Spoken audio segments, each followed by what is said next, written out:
আমরা সবাই cheese loaded pizza খাই, কিন্তু কোনোদিন চিজ লোডেড রুটি বা পরোটা ট্রাই করেছেন কি?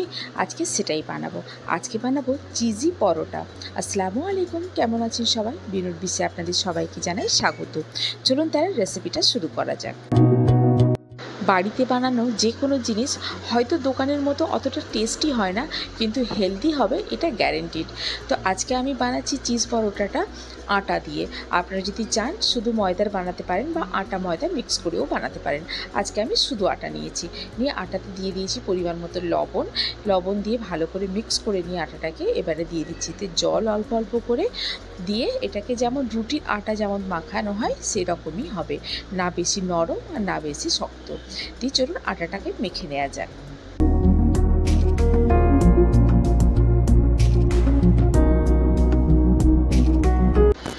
এই যে আটাটা মাখা হয়ে গেছে আমার, আটার টেক্সচারটা ঠিক এরকম হবে। দিয়ে একটা বোল দিয়ে আমি কিছুক্ষণের জন্য আটাটাকে চাপা দিয়ে রেখে দেবো যাতে আটাটা সেট হয়ে যায়। এবারে চিজটাকে রেডি করে নেবো। যেহেতু চিজ পরোটা চিজ তো লাগছেই, এখানে নিয়ে নিয়েছি আমি আমুলের প্রসেস চিজ। আপনারা আপনাদের পছন্দ মতো ব্র্যান্ডের চিজ ইউজ করতে পারেন। আর এখানে যদি চান আপনারা প্রসেস চিজের বদলে মজারেলা চিজও ইউজ করতে পারেন, আবার যে চিজের স্লাইস থাকে সেটাকেও ইউজ করতে পারেন। দেবো নিয়ে নিচ্ছি এখানে কাঁচা লঙ্কা। আপনারা আপনাদের টেস্ট অনুযায়ী কাঁচা লঙ্কাটা দেবেন, ঝালটা যে যেরকম পছন্দ করেন। তো আমি এখানে কাঁচা লঙ্কাটাকে একেবারে পাতলা পাতলা করে কুচিয়ে নেব। আর নিয়ে নিচ্ছি এখানে পেঁয়াজটাকেও খুব ছোটো ছোটো করে কুচি করে নিতে হবে। আমি এখানে ছুরিতে করছি, আপনাদের কাছে যদি চপার থাকে চপারেও করতে পারেন। আটাটাকে দেখুন খুব ভালো করে সেট হয়ে গেছে। এবারে রুটি যেরকম আমরা তৈরি করি রুটির মতোই একটা লেচি নিয়ে নেব, নিয়ে রুটির মতো করেই বেলে নেব আটা দিয়ে।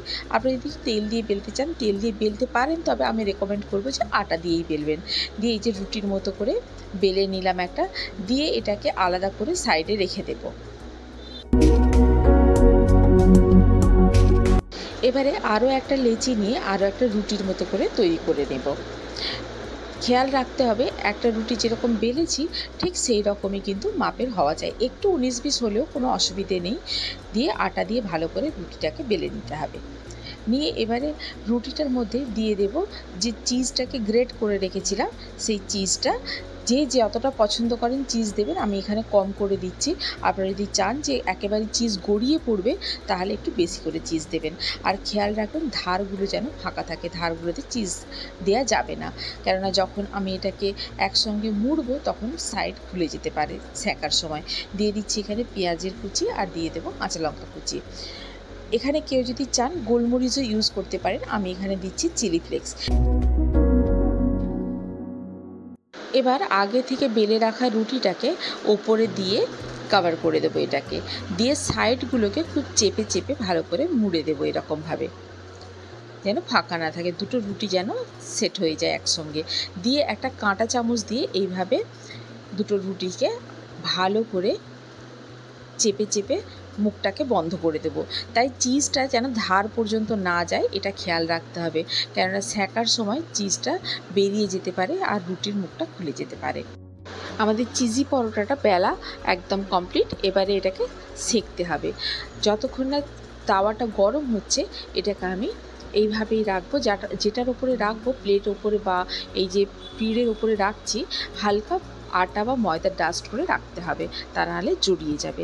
এরকমই ছোটো ছোটো টিপস অ্যান্ড ট্রিক্সের জন্য কিন্তু আপনাকে বিনুর বিশ্ব চ্যানেলটিকে সাবস্ক্রাইব করতে হবে। তাওয়া চাপিয়ে দিয়েছি এখানে আমি নিয়ে নিচ্ছি ননস্টিকি তাওয়া। দিয়ে দিলাম পরোটাটা, দিয়ে এবারে অল্প অল্প করে তেল দিয়ে আর মিডিয়াম ফ্লেমে এটাকে খুব ভালো করে সেঁকে নিতে হবে, যাতে দুই পিঠ খুব ভালোভাবে হয়ে যায়, কাঁচা না থাকে। তাই ফ্লেমটা কিন্তু মিডিয়ামে রাখতে হবে, হাইয়ে করা যাবে না, হাইয়ে করলে কিন্তু পুড়ে যেতে পারে। দিয়ে তেলও খুব বেশি ছাঁকা তেলে ভাজা যাবে না, অল্প অল্প করে তেল দিয়ে ভাজতে হবে। এই যে দেখুন পরোটাটা আমার একদম রেডি হয়ে গেল। চলুন তাহলে আরও একটা পরোটা ভেজে নেওয়া যাক ওই একই রকমভাবে। এই যে দেখুন অল্প অল্প করে তেল দিয়ে দুই পিঠ মিডিয়াম আঁচে খুব ভালো করে সেঁকে নেব। পরোটাটা কিন্তু এই দেখুন কেমন ফুলছে, এটা কিন্তু খুব সুন্দরভাবে ফোলে পরোটাটা। দিয়ে এই যে হয়ে গেছে, এটাকেও সেঁকা আমাদের, এটাকেও তুলে নেব আমি। দেখতেও কি সুন্দর লাগছে না, একেবারে সূর্যমুখী ফুলের মতো লাগছে দেখুন দেখতে। তাহলে আমাদের পরোটাটা রেডি হয়ে গেল একদম। এবারে চলুন সার্ভ করার পালা। আপনারা আপনাদের পছন্দ মতো কোনো তরকারি দিয়ে সার্ভ করতে পারেন, তবে আমার পছন্দ টক দই দিয়ে। আমি টক দই দিয়ে এটাকে সার্ভ করব। আপনারাও ট্রাই করুন বাড়িতে, রেসিপিটি করে জানান আমাকে কেমন লাগে। যদি ভালো লেগে থাকে তাহলে বন্ধুদের সঙ্গে শেয়ার করুন, আর যদি কোনো নতুন বন্ধু থেকে থাকেন তাহলে আমার চ্যানেলটিকে সাবস্ক্রাইব করে পাশে থাকার অনুরোধ রইল। এই যে কাটার পরে দেখুন ভেতরে চিজটা একেবারে মেল্ট হয়ে গেছে। এখানে আমি প্রসেস চিজ দিয়েছি, এটা মেল্ট হয়ে বাইরে বেরিয়ে আসে। যদি মজরেলা চিজ দেন তাহলে তো আর কথাই নেই।